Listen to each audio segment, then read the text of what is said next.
Hello everyone. India is an agricultural nation, right? Agriculture was supposed to be the backbone of India. India today relies heavily on imports for key fertilizer inputs. And every crop grown in India, every single one of them, requires three nutrients: nitrogen, phosphorus, and potassium. And you'll be shocked to know that India controls almost none of them. Hi, I'm Sagar from IIM Trichy, and we are going to talk about India's fertilizer import dependence, subsidies, and what we should do about it. Let us start with a number that should genuinely worry you. Agriculture employs nearly 46% of India's workforce and feeds over 1.45 billion people. Since 1951, India's food grain yield have risen roughly 5 times, from 536 kg per hectare to about 2500 today. Incredible, right? But here's the catch.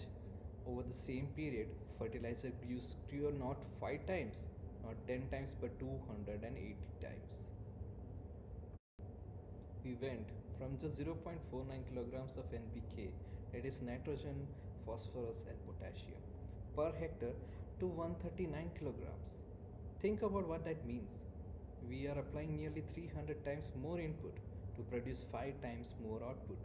Every additional kilogram of fertilizer is buying us less and less grain, and most of those inputs imported.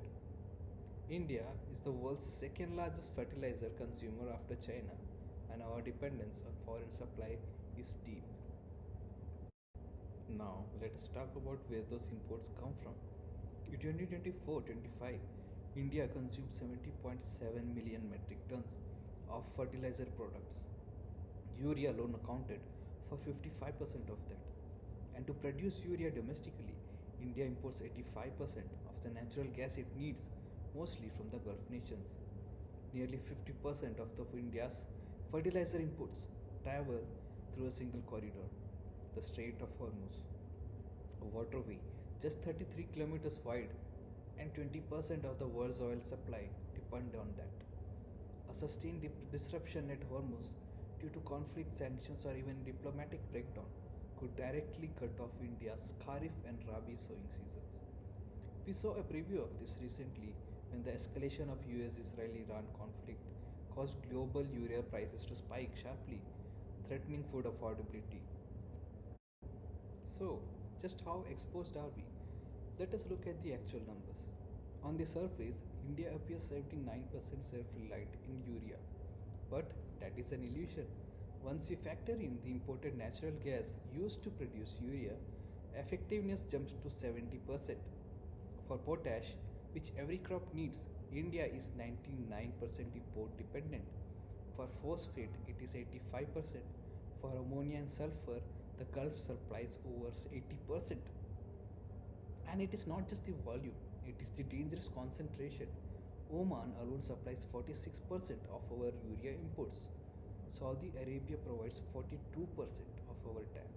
Russia and Canada together dominate our potash supply. This is not a supply chain, this is a vulnerability map.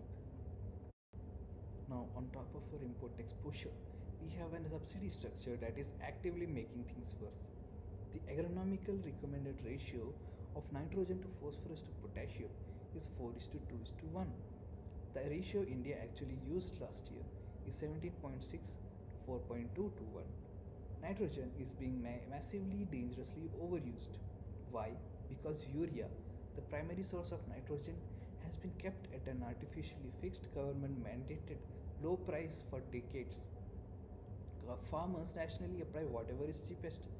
The result is chronic soil degradation, declining efficiency, and an estimated 20% of subsidy expenditure leaking out through diversion and smuggling.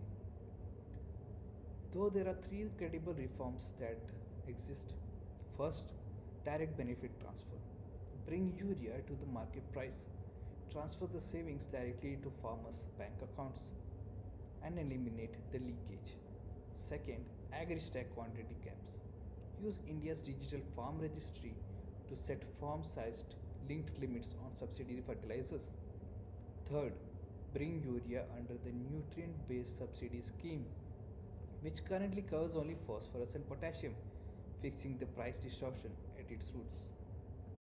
To conclude, India built its food security in one generation through Green Revolution.